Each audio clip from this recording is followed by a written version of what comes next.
Alright, there's the guard dog Charlie. We're in full harvest mode here. I should have brought the jar of pickles out I just made. Been eating a lot of cucumbers. Been trying to eat a cucumber a day. Um, let's see here. Sun's starting to go down. Trying to find a good place to set up, maybe right here. Let's see how that looks. Alright, now I did the trellis. Haven't had a chance to update you on that. I did do some videos, but just didn't upload them.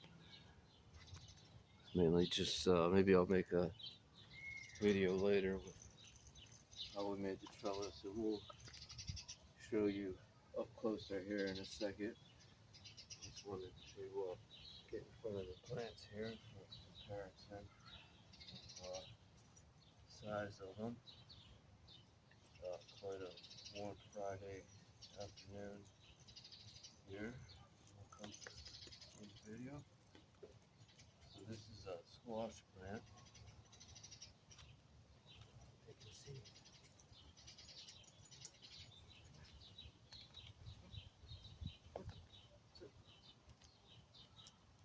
Okay, so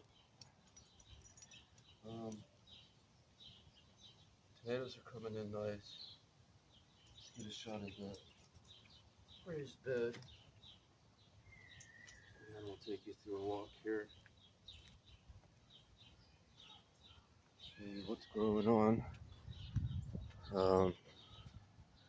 Charlie's excited. So there's the raised bed with the strawberries now on this end, and pruned these up the other day. We've had a lot of rain here in Ohio, so I've been trying to really keep these pruned to keep this whatever this is under control. It's either blight or I don't think it's deficiency. It could be, but there is some white spots on there too. So trying to keep these well pruned to keep from any disease or bugs, mainly disease. You want to keep lots of airflow in. Probably planting them a little too close together. Might have to stake them up a little bit better. Starting to fall over. The stereums are still kicking. Let's go around this way. Try not to make you too seasick.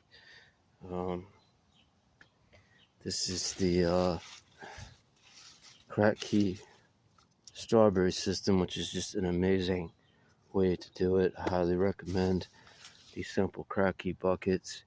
I purchased these lids, but you could probably just make them out of a lid. Just been getting constant strawberry production, just big handfuls all day, every day so far. And we're gonna start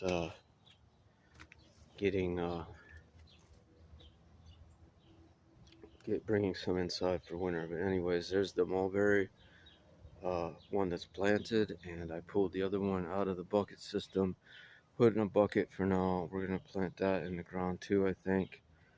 I just I don't know about the positioning just yet, but forgot to get these seeds here. I've been harvesting these, cleaning up these buckets somewhat. Let's go over here to this bucket. We'll plant something there. These are cuttings that don't look like they're going to make it. This is a bucket that I took out of the bucket system, put it into one of the cleaned up buckets with holes in it, just because I just have so much of this, whatever this is. I think it's kale, a type of kale. It's not the frilly leaf like this one, which is more crunchy but harder to clean. The rabbits really love this stuff. I'm gonna go ahead and grab him a piece. Potatoes in buckets. This one is a pot inside of a bucket.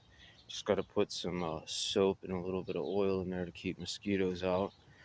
Another potato up here, another potato, chard, And then I just harvested these containers here, except for the potato, the tomato, and the strawberry. And we'll go around the fire pit here.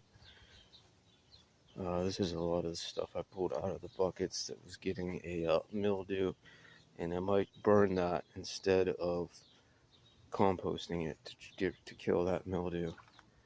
I wanted to do that last night. But back here is kind of the work area, and come around this little bit of fencing to the reservoir here, which hasn't had a problem with mosquitoes. Probably because of the nutrients that I've put in it. Must be keeping mosquitoes away.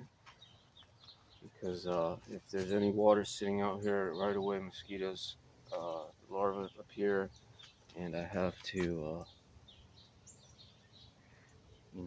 dump it out. Put soap or something in it. The control bucket is here. Empty. So, the main flaw with this system is, take you around this way. Right here. So if you do this, the problem is going to be, this is just, it's coming out but real slow. So I think it gets clogged right in there. And one thing you could do is just put a hose, pull this off, spray some high pressure from the hose in there. That'll usually open it up. Sometimes I'll spray it from in here, hit it with a brush.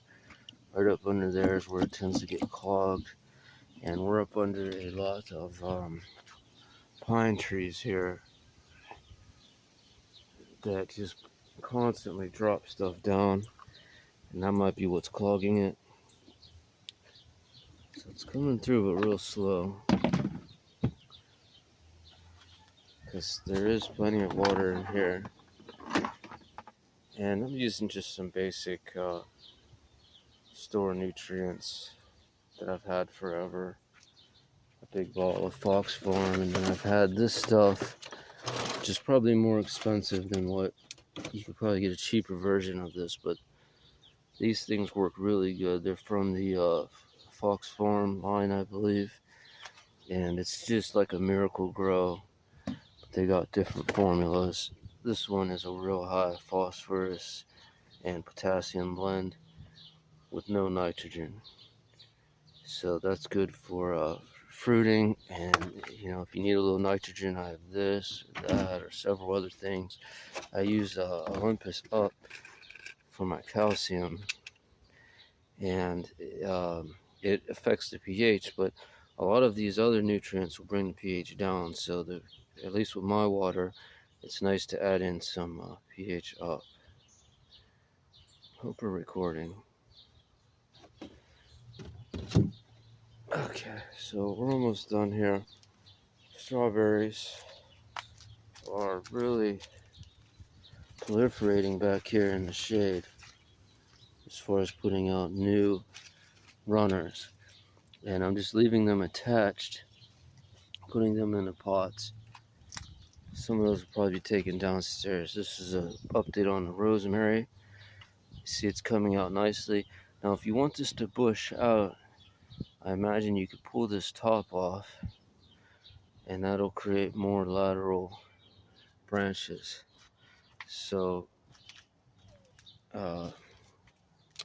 this is a little hydroponic seed starter, and it works by just taking a dollar store container and using the lids on top of each other with a chamois in there. You can see that it works as a wick. You could use cotton or whatever, but that comes up, wicks up through this cocoa, and works great for starting seeds. Learned that from Go Grow Hydroponic Growing and More with Mike Van Duzy, I think is his name. So here's